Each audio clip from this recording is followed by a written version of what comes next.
Red light's on. The fortune of the day, ignorance never settles a question. And so with that lead in, Neither do we. anyway, I think we're going to talk about medical care today or something. Licensing in general. Licensing professional practitioners. Well, we can talk about all kinds of licensing, because at one time in this world we had something called like craft unions. Oh. Where what happened? People were trained and worked as journeymen. Yes. And the prices were controlled, and we built, but they were able to like discern between pricing because there were craftsmen that were better than others, and therefore they commanded higher wages. Yes, but even though you had to be part of the guild, which was kind of a good thing. And at one time, up until recently, you could have studied underneath a master at a craft or a Virginia attorney and become an attorney as a journeyman. You know, you used to be able to be an architect by working as a draftsman in an architect's office for a number of years. But now you got to... In our free market world, you have to go to college. Yes, you have to go to college. And, you know, it's unfortunate because we've done this with so many professions that we've sort of given a monopoly over to the educational establishment. Don't say anything, because that's the only thing holding us together. Yes. UDRI. Well, which is a great institute. I've used them many times to do some of my studies that were very enlightening. I'll tell you about them sometime. But you know, the young man I have worked with for a number of years, he went in for a while and was an iron worker and was learning a trade through the Iron Workers Guild. And I learned how to hang drywall from a journeyman carpenter. And, you know, he had an amazing skill set. But then there's people who can hang drywall a lot cheaper, but probably not better.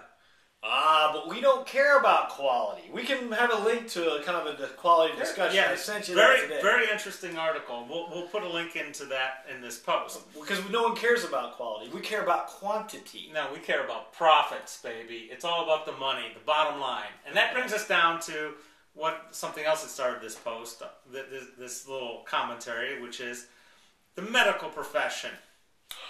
Yes. Now, you know, I'm a self-medicator, but that's not allowed. No. You're not allowed to decide what drugs you're going to do. The doctor does. I've often wondered about some things that you have to get a prescription for. Like, you actually want to get these kinds of pills and take them without a prescription just because they're fun. For instance, you need a prescription to get the colonoscopy prep. Ooh. Now, I don't know if there are too many people that want to go out and get that just for giggles. Well, maybe it'll hurt you. So. Or how about this one? You need a prescription from a doctor for contact lenses because you might want to get the wrong ones and stick them in the wrong eye. That's kind of a tough one. I've got contact lenses, gas permeables, not those little whatever. But we're trying to maintain, you know, a certain amount of monopoly in this country for the only thing that we have anymore: medical, educational. They don't want to go out and say you can be licensed to do this based because you are someone already a professional. We don't have free markets anymore in our capitalist society. We have a lot of people that put their 2 cents in. Some of them just do it, they self-police, and some just buy off the politicians to get laws passed. Well, but for an example on healthcare, we've had a discussion going on about the cost of 3 stitches from a post I wrote quite a while ago, where you go in for 3 stitches, you wait 5 hours, you have some intern or some student come in and stitch you up, and the first bill comes as $800, and then the second bill comes for another $800. All right, yes, you paid too much money when Rambo stitched himself up. Well, you know, in the Army, something you wouldn't know anything about, we had medics who were... Too much paperwork. Yeah. I was never a paperwork guy. Yeah, you have to sign about this much paperwork to get in. I was one paperwork short. I've never signed my name so many times in one day as when I had to... you got a mortgage one time. So no, the enlistment was much worse. But anyways, you know, we had medics that were doing vasectomies. We had E4 medics doing vasectomies on guys. Thank God he got you and I. No, didn't get me. It got me. But, well, that was the ex-wife. But it's good that you're not going to be able to breathe. Yeah.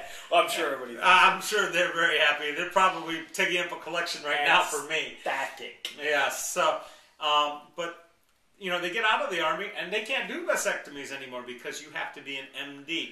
In fact, the rules about what a nurse can do and what a physician's assistant can do and what an MD can do are all part of a very finite, very fixed structure that guarantees money to go to the top.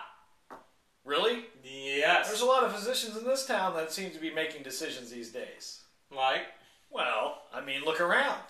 Do we have names on people's buildings? We used to have, like, industrialists. Now we have doctors. Yeah. That will soon end, too, because when a market is over-bloated and overdone, it's always in, so you'll end up with a black market.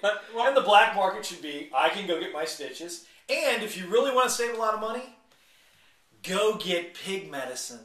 Pig antibiotics, what we should be doing in Wilmington, Ohio, if you go back. Pig antibiotics are the same.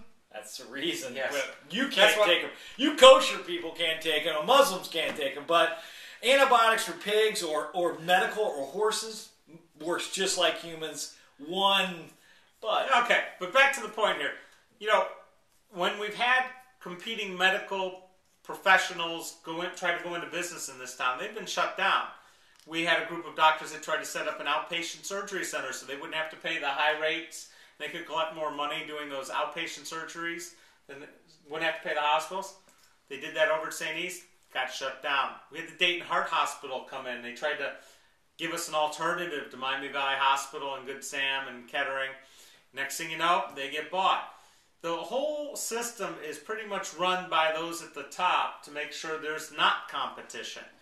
And I have a feeling that if somebody wanted to open up a dock-in-the-box, 24-hour, almost emergency clinic for things like stitches, the flu, diarrhea, that sort of thing, right here a couple blocks from Miami Valley Hospital with fixed pricing, I have a feeling they would get to be very wealthy and get shut down pretty quick.